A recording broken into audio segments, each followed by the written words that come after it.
Gentlemen, I hope you've all enjoyed your meal this evening, and we'll have to wait for Sunil's secret recipe to be revealed there. But we're really delighted to have Gillaine talking to us this evening.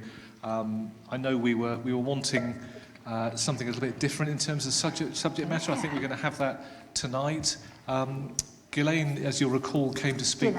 Gillaine, I beg your pardon. Sorry, Gillaine came to speak to us here in Good Shepherd a few months ago, and I think we actually made a mistake of preparing the wrong reading ahead of your talk. So I hope we've got the subject matter right this evening. I know I sometimes get these things mixed up, but I think Gillaine's going to talk to us about some of her work as a prison chaplain and some of your work around restorative justice. So please welcome Gillaine. Thank you. Thank you. Hi. Can we do a sound check? That feels very big and echoey. Do I need to take this down? You're going to sort it out, okay? I'll leave it be, and you'll gradually make me sound like a normal human being. Excellent. Right. Well, it's great to be here. I don't think I've ever been asked to speak to a group of men before with no women in the room. That's interesting. Well, I was saying that, and then, of course, I thought, well, that's a really stupid thing to say, because I obviously go into prisons a lot, and clearly prisons are either male prisons or female prisons, but there's usually a team of us, so that's a little bit different. I wonder if you've had a chance to have a look at the puzzle. We start I've been asked just to chat about restorative justice, because I think you've had some conversations about prison stuff and ministry before, and they thought that somebody somewhere thought that might be an interesting thing. And it was fairly last minute, and I said, well, I can come and talk about restorative justice fairly easily, because I do it quite a lot, but I haven't really got time to prepare anything. So we'll just wing it, and you can interrupt and ask me questions, and we'll see what happens. So I'm going to, although I'm the minister down the road at Shearwater, as you know, and you're supporting us as a church, for which we're very grateful, I'm going to park Shearwater for a little bit and talk about prisons. And so I wonder, has anyone had a chance to look at this little puzzle, and have you sussed it out? Do you want to put your hand up in the air if you've worked it out? Because I think, people either see it straight away or they don't. Does somebody want to have a go then at describing? Anyone still stuck with what that last shape is? Yes. Yes. Pardon? Somebody suggested on our table there were road signs. Road signs. Nope, not road signs. Numbers. They are numbers. Yes. So they are numbers. Can you see the numbers? Now you know that they're numbers. If you think of a mirror image. You've got 1, 2, 3, and 4, and so obviously the next one would be reverse 5. So if you folded your paper in half, you'll get the mirror image as the numbers. Can you see it now? Yeah. So it's one of the many. Every time we do a Sycamore program, a restorative justice program in prison, we start with a little puzzle, a little icebreaker to get people thinking, and it's all about getting people to see things differently. I got involved about 2005. I think Les Smith's not here, is he? Anne, you know Anne and Les Smith, don't you? They worship here now, don't they?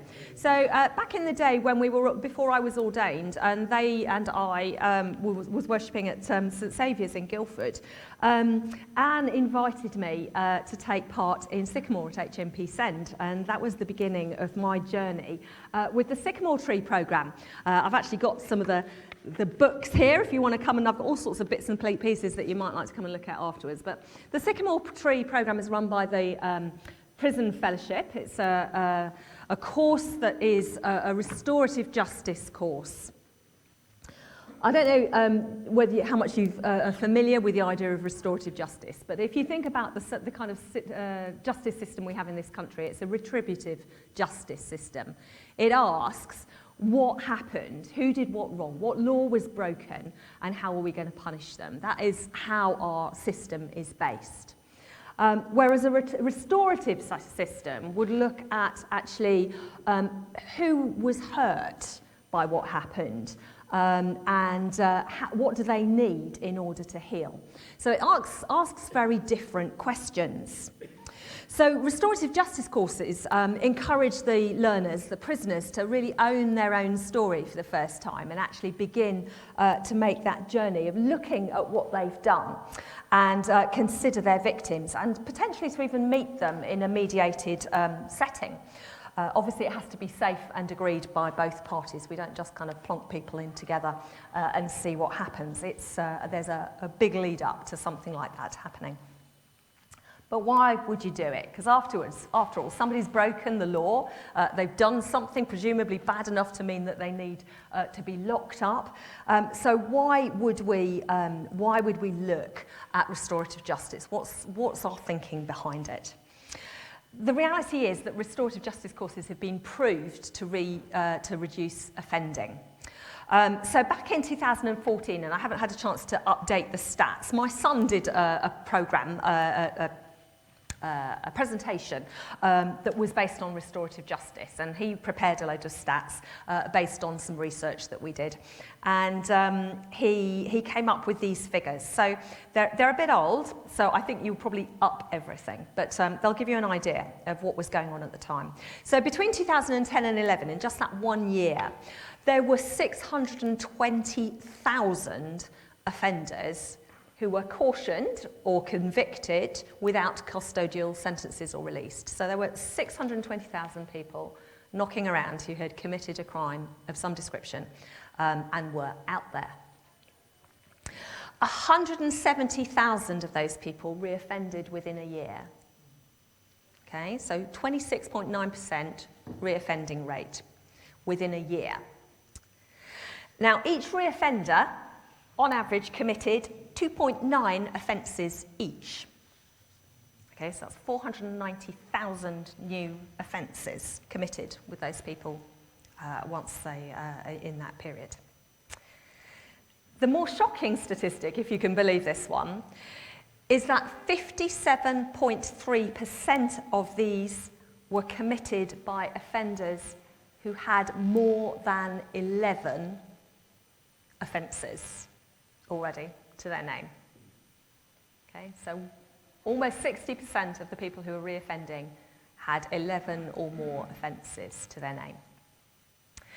So if you consider that restorative justice courses have been proven to reduce offending by 28%, you don't have to be a great mathematician to understand that that's an awful lot of money that is going to be saved. That's 100,000 people who are not going to be traumatised by crime. They're not going to be a victim of crime. They're not going to have that experience.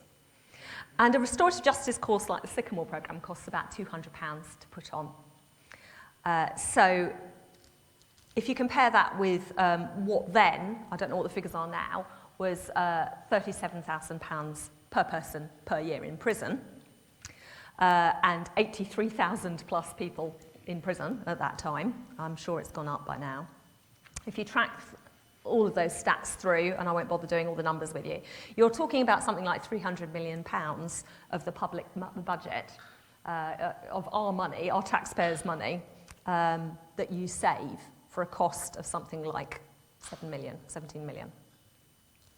So restorative justice courses are financially viable. They are proven to work and they reduce reoffending. So that's why we do them. And of course, as Christians, as prison fellowship people, we do it because we believe in restoring people. We believe that people are worth something and that they are worth restoring, whatever they've done. And so it's a Christian-based course that we do, but it's a course for everybody. It's not proselytising. It's not something that you have to be a Christian to take part in.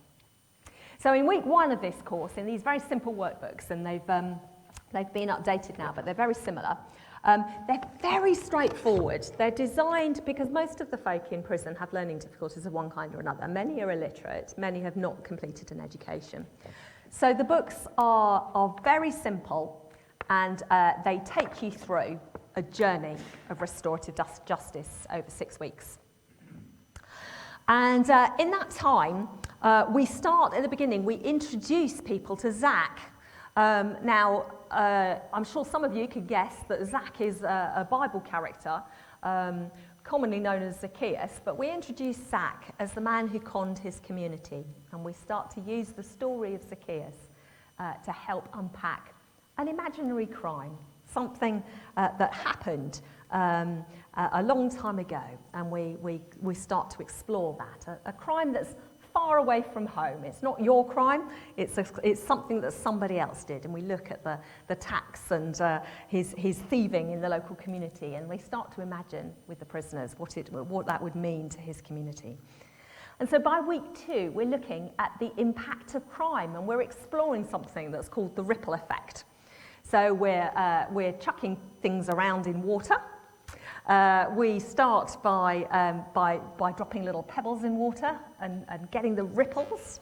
And then at some point, we do that. Sorry, wardens, it's water. At some point, we splash a prisoner, and we get an appropriate reaction usually. And we start to explain that a little drop in the pond produces little ripples, but a big drop in the pond produces big ripples. And that the crimes, those ripple effects go out to people. There are people at the centre who are caught up in a crime, but actually those ripples go out both down the ages and across communities, reaching further and further depending on how big that splash is. And then we come to week 3. Because what we've done in week 2 is we kept it all theoretical. It's all about Zac, this man who was really bad. And of course, we all get caught up in the story, and all the prisoners are there kind of, yeah, really bad guy. He was doing really bad stuff to his community, and yeah, they wouldn't be able to put food on the table, and maybe their kids went hungry, and maybe this happened, and maybe that happened. And, you know, they're getting right into the story of all these dreadful things that this awful man Zac might have caused in his community as a result of taking too much tax from the people. And then we do that kind of prophetic moment where we turn around and say, okay, so you've committed a crime. You're Zac. Your crime has had ripple effects. And they get sent home with homework to do that night that is about telling their story and identifying the ripple effects of the crime that they have committed. And they get told that the next week somebody is going to come in, somebody who has experienced a crime, and is going to talk to them about what that feels like. And when we go in on week 3, you've got a group of offenders, male or female, whoever they are, who have gone from being quite, cocky and generally sort of, yes, we're in control of this, to really quite nervous and quite worried about what it is that they're going to hear. They wonder if the person who comes in is going to shout at them, is going to have a go at them, is going to kind of make them talk about things that they've done. They don't know quite what to expect, so they tend to be a bit sheepish when they come in week 3. So week 3, we tell a story. Somebody tells a story. So I'm going to tell you one of our stories, and we'll take it from there.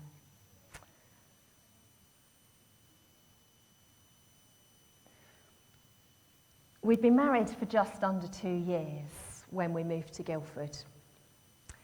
Nick worked for the YMCA, and I got a job as a manager of a hostel for young women in the town centre. Both of us were passionately committed to helping and supporting young men and women find housing. We had young men and women in our care, and people like Heather and Mel. People who were going out with each other and who both had troubled backgrounds, but one was in Nick's hostel and one was in mine. And after a while, Mel, with a bit of help from Nick, got rehoused. He got his council flat, The Dream, and he moved out of the hostel and he started his new life in his new council house at the bottom of Guildford High Street. And all was going well. And it was July the 15th, 1993. And it was a sunny summer's day, and it was Heather's birthday.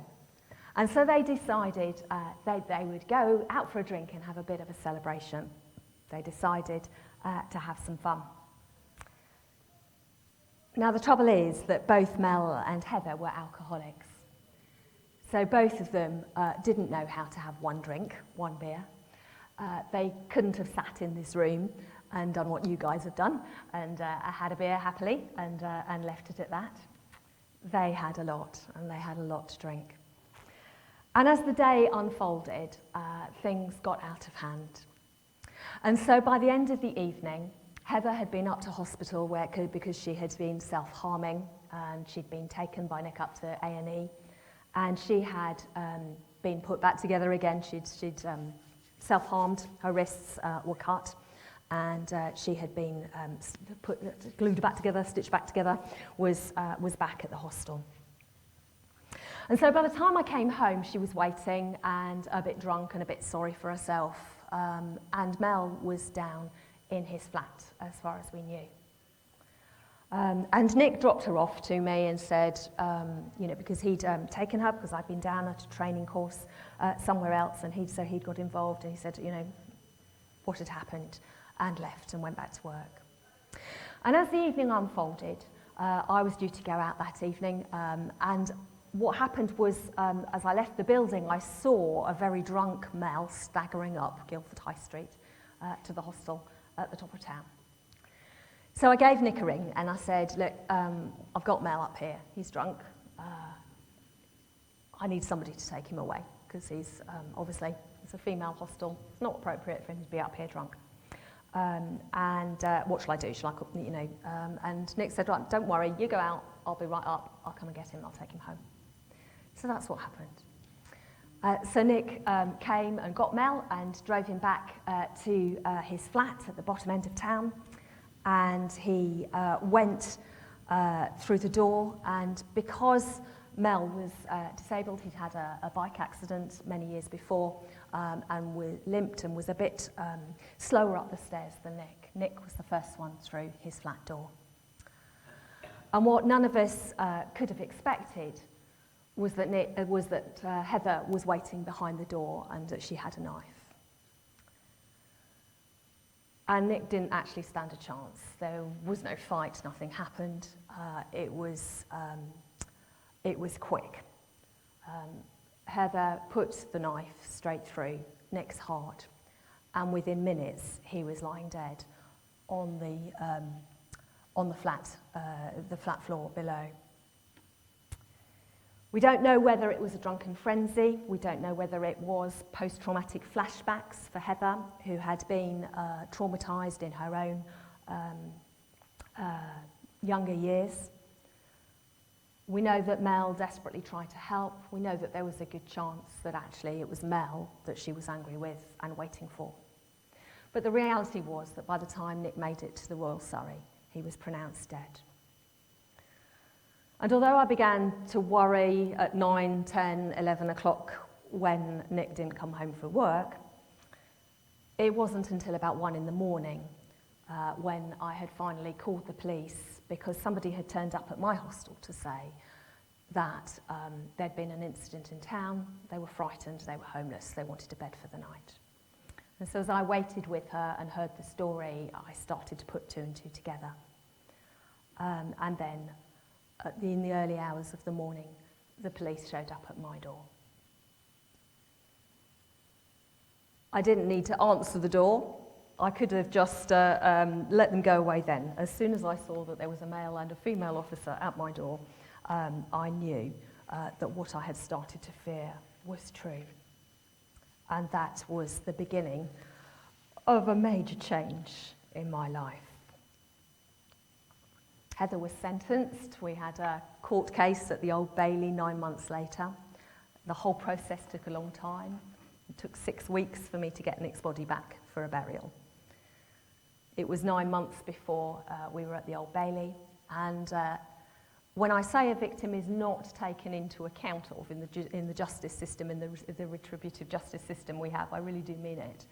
And I was literally in the Old Bailey waiting for the court case to begin, having waited for 9 months to hear what on earth had happened, to get some answers, to find out what had happened that night, they forgot that I was there and started the case without me. And so I arrived well after it had already started. Heather was convicted of manslaughter, which she pleaded guilty for. And she was sentenced under the Mental Health Act, which meant she went to our local community mental health hospital, the psychiatric hospital in Brookwood, the place where I was going regularly in and out to help other residents and to deal with their care planning as they came and went. So that's the story. That's the story I tell when I go into Sycamore. I go in as a victim of a crime that happened over 30 years now. 31 years next week was when I lost Nick. And what I go in to talk about is the devastating effect of crime on somebody's life. Now, you're all sitting very quietly and a little stunned, and maybe you needed a warning before all of that came out.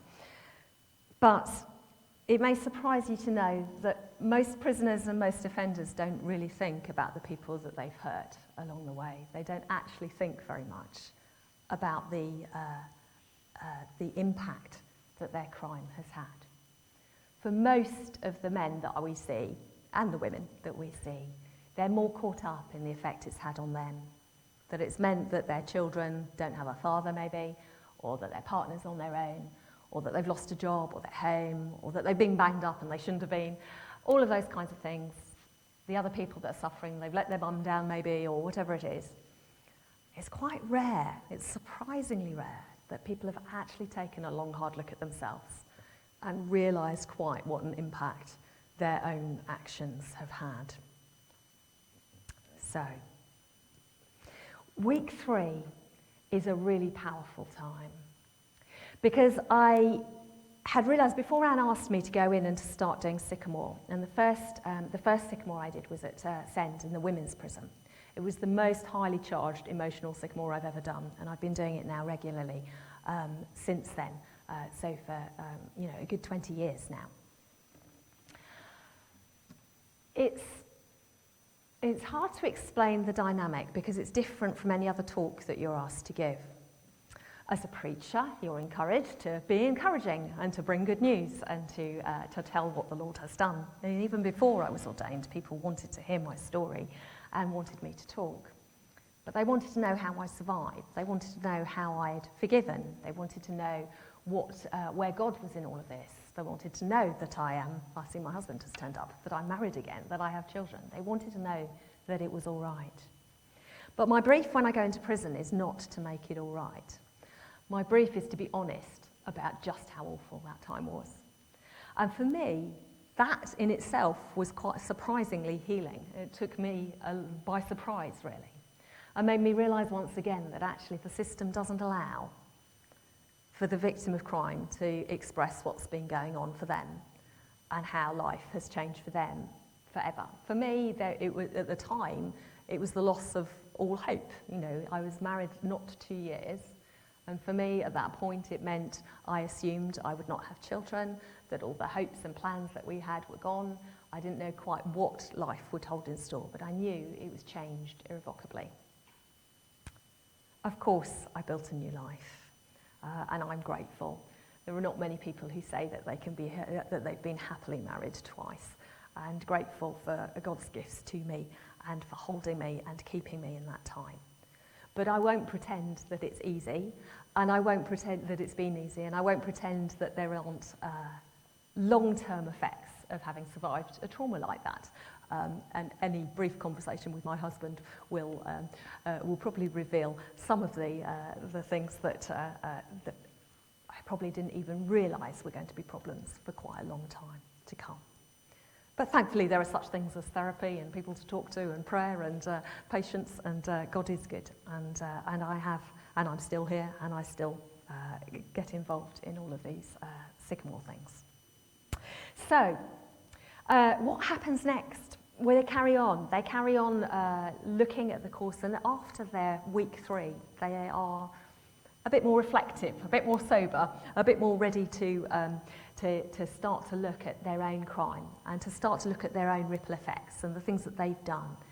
Because for a lot of people, particularly when it's white-collar crime, of course they have no victims. You know, if it's been insurance fraud or you know, they've taken money out, you know, something that sort of didn't have actual people that got actually physically hurt. For a lot of those people, it's really hard for them to understand that there is no such thing as a victimless crime. And that's one of our jobs, is to help them understand that. And as the course progresses, we come to week 6. And week 6 is a really precious week in the process because it's the time where we receive their restorative acts of reconciliation, of restorative justice, things, symbolic acts, things that they want to give, say, do, that are able to express something of what they've learned on the course. So sometimes people make things. So one of the women at Send made me a pillow. One of the guys at one of the prisons made me a box out of matchboxes.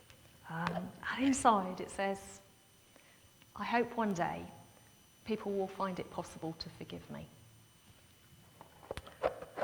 There are lots here of pictures and letters, and I photocopied them out so I can kind of spread them round. These are photocopied ones, so they deliberately, if I could have somebody to help kind of pass things round, that would be great. If you could just shove a few things round.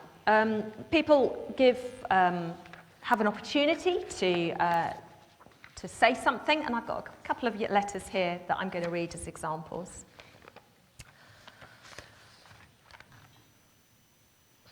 Because what happens, because with this particular restorative justice, of course, the whole thing is it's a surrogate victim of crime.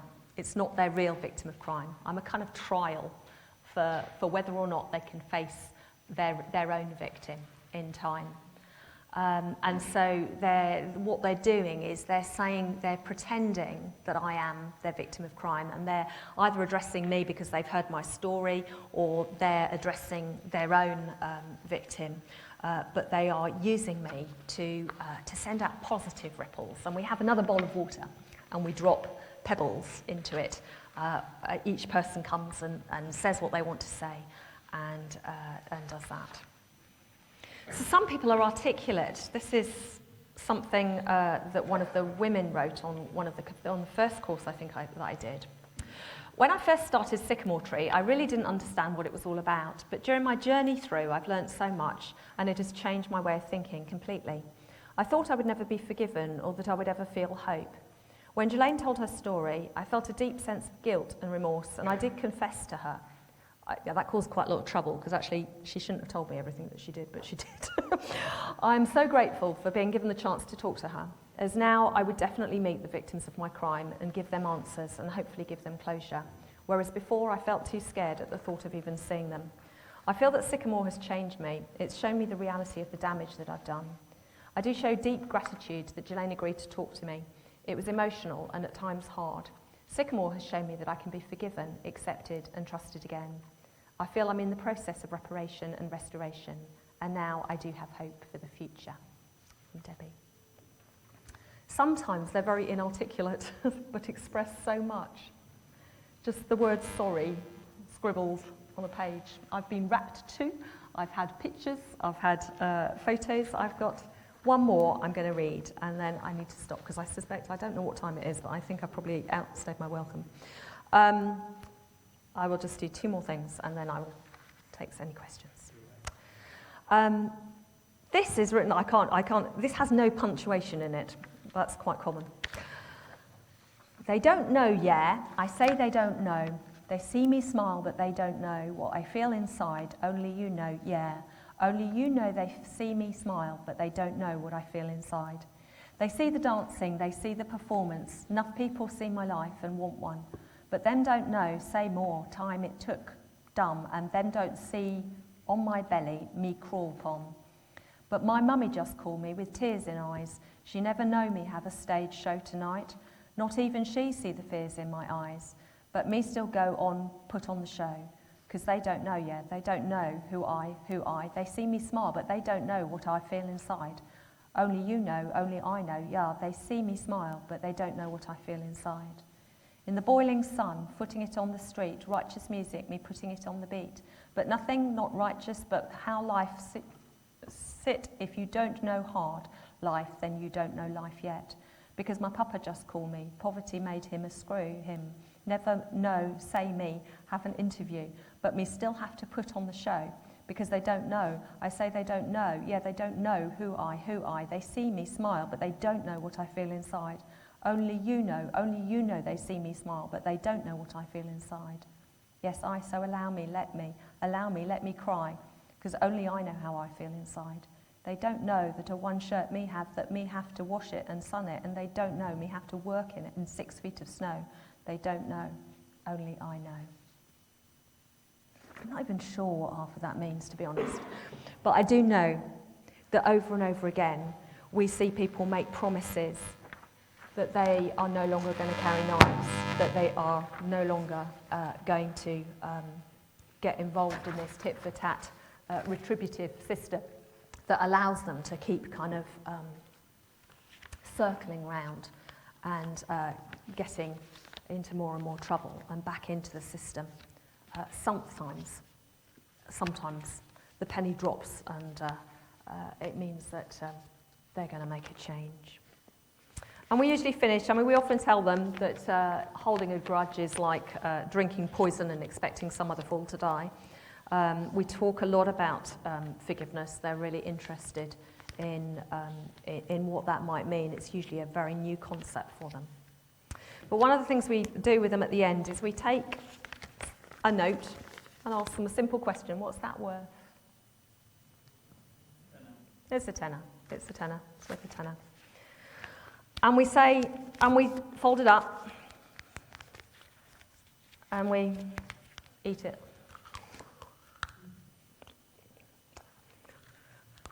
And we spit it out. And we maybe try and rip it a bit. It's harder with these plastic ones. And we probably throw it in the water, and maybe we trample on it. And then we take our £10 note, and we say to them, what is it worth?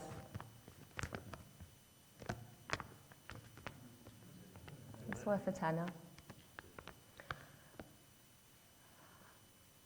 And we say to them that they are still worth what they were worth before they were trampled on and spat upon, and before they trampled and spat upon other people, and that every single human being is still worth what they were worth, and that there is a way forward, and recognise that there, but for the grace of God, go I.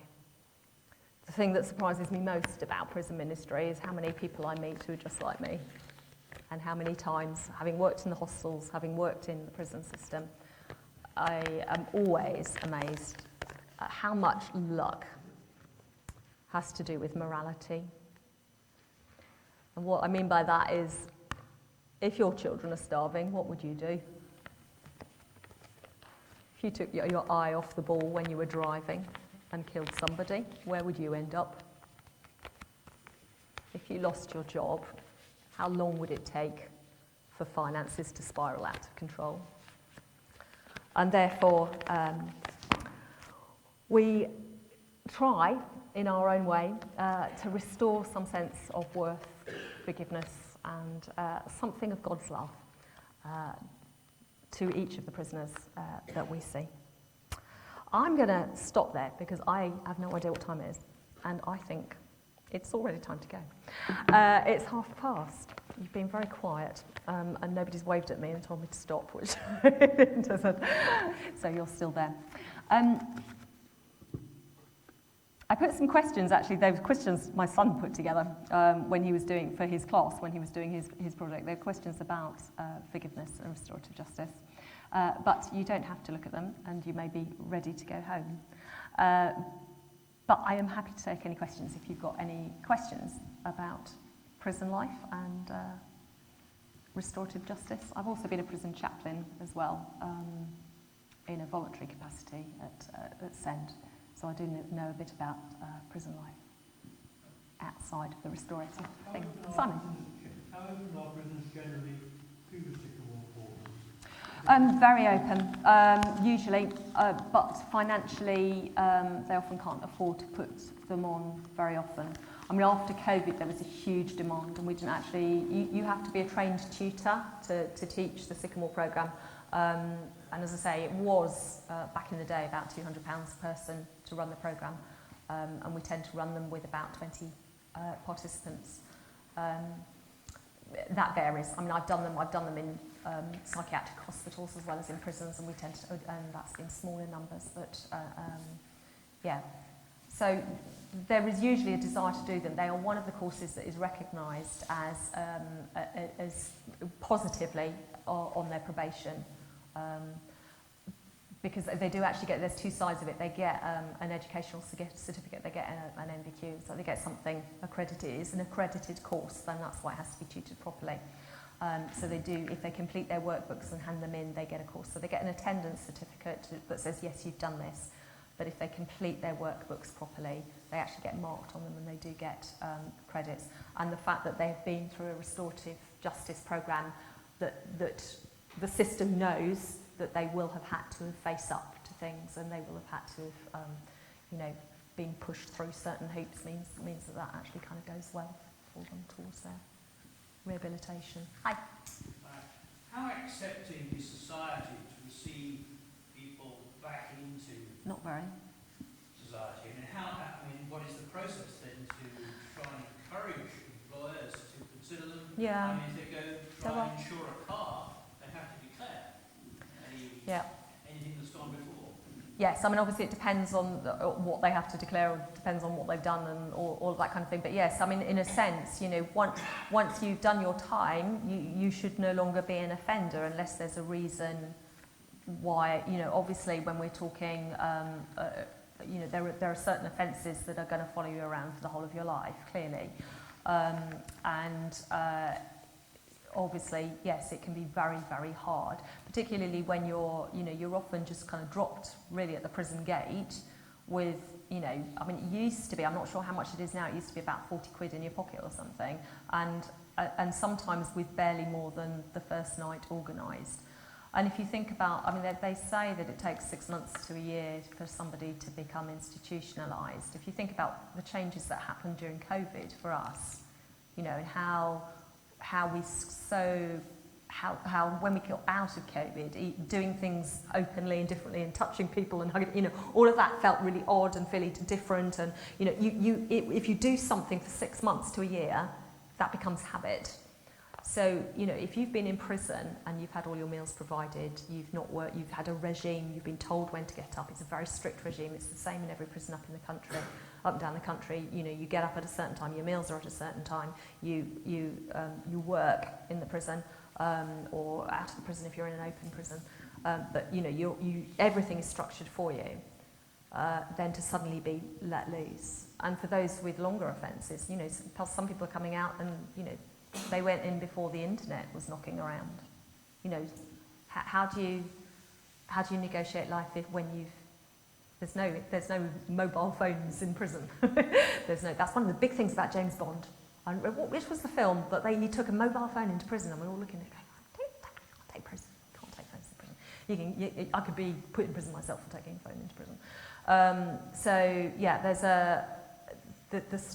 It is really difficult. And prisons are doing so. I mean, one of the things that Send does is has a number of programs that are around helping mentors, and churches can be really important in that.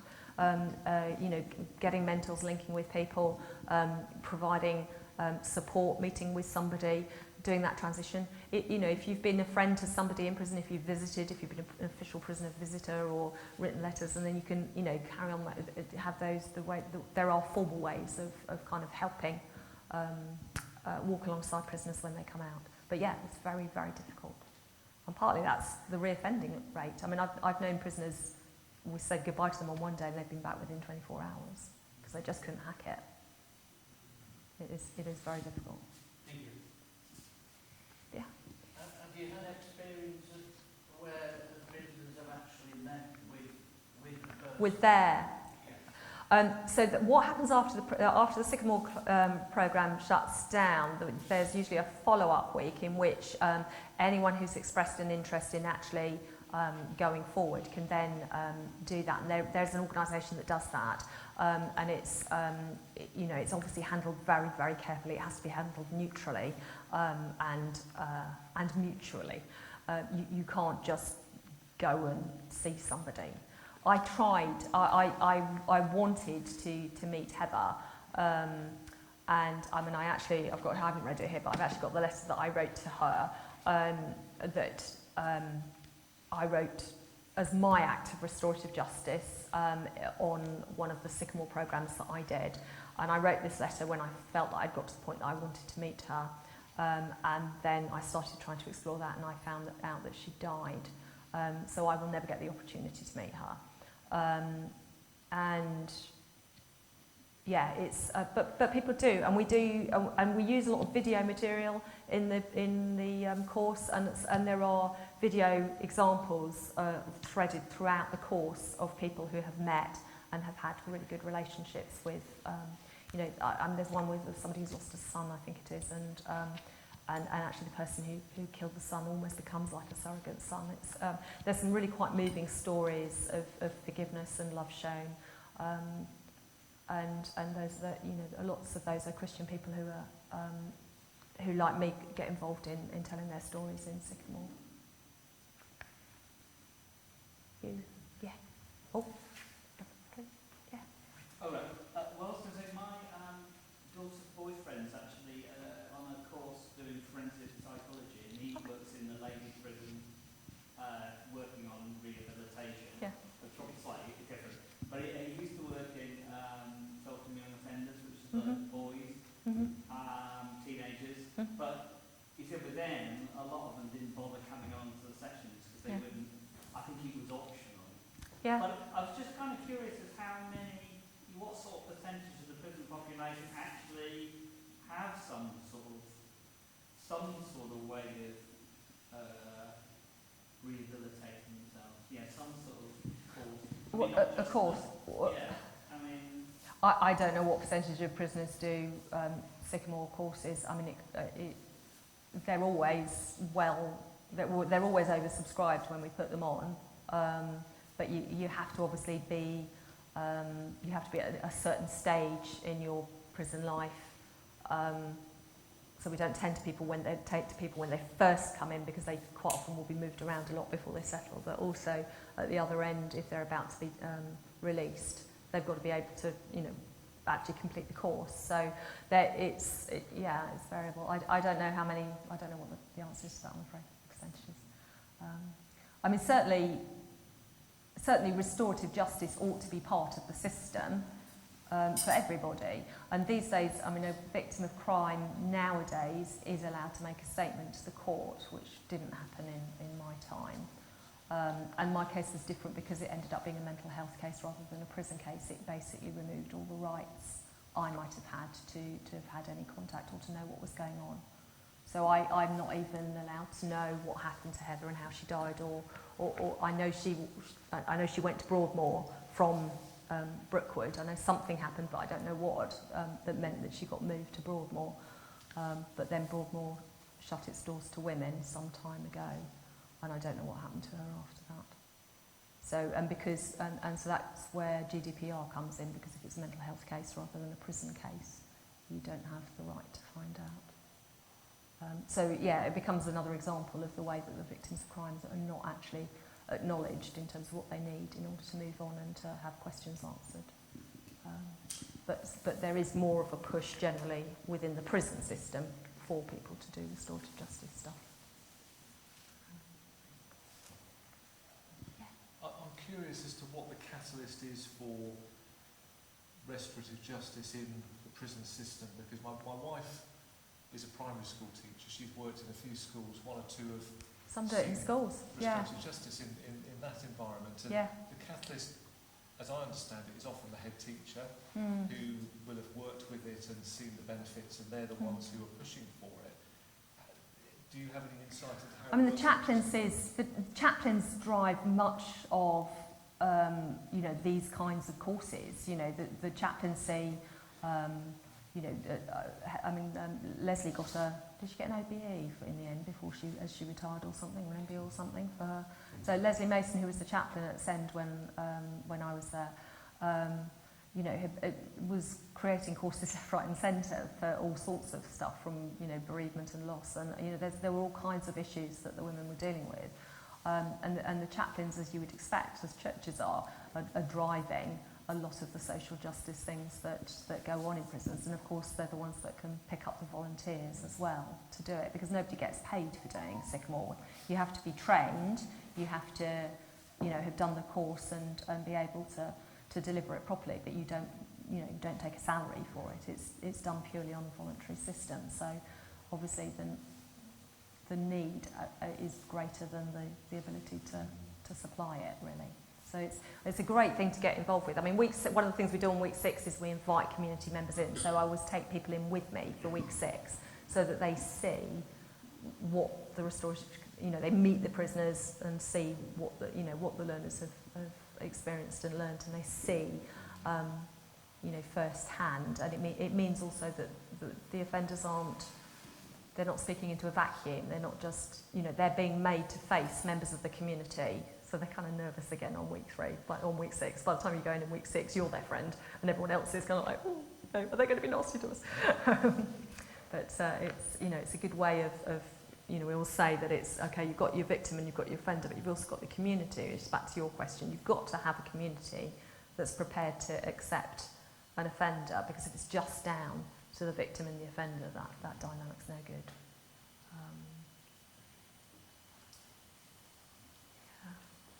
Yes, I'm going to shut up now. I've got to say one thing, which is completely unrelated, which is that St Michael's Shearwater, as you know, is seeking money to refurbish and extend its building, and had over £1 million from Woking Borough Council promised before Woking Borough Council went belly up financially. So we have pivoted the bid, mainly thanks to Simon Perkins over there, we're in the process of full submission to Your Fund Surrey for over £1 million. And next week, a button goes live, a Have Your Say button for Your Fund Surrey. You're going to get the link. Everyone in church, anyone on the planet that has any connection with anyone at St Michael's is going to get the button. And we would love you to pass it round to anybody and everybody in Surrey, people far and wide, anyone who's able to say, yay, St Michael's is doing a great job, yay, the regeneration, what's happened there, and the fact that we are at the centre of the community work, and it is linked to all this prison stuff, because at the end of the day, if you leave a community desolate, without proper care and proper attention, and with low education and kind of high health problems and all of those things, it's the same issue. It's the issue that ends up with people taking the wrong path because they have very few choices. I'm not saying Shearwater is full of criminals. You're recording this. I'm not saying that. I'm saying please press the button and tell the world how much you love us. We will press lots of buttons. Thank you. Gillaine, we've had some amazing speakers over the 10 years we've been running, but I cannot recall a more moving talk than you have just given us, and the fact that we're all reduced to silence and everyone is awake is a testament to that. And thank you for opening yourself up to us. It's been a real blessing to us and a real privilege to have you talk to us. And a little thank you is hiding behind the font somewhere. There we are. Thank you. Always much needed. Definitely. Thank you very much. Can I pray for you before we finish? Yes, please do. Heavenly Father, just thank you for Gillaine, and thank you for what she's given to us tonight. We ask for your blessing on her ministry in Shearwater. We ask that thousands of people will press the button and that the funding will come forward to take that parish forward. In Jesus' name, amen. Amen. Thank you so much.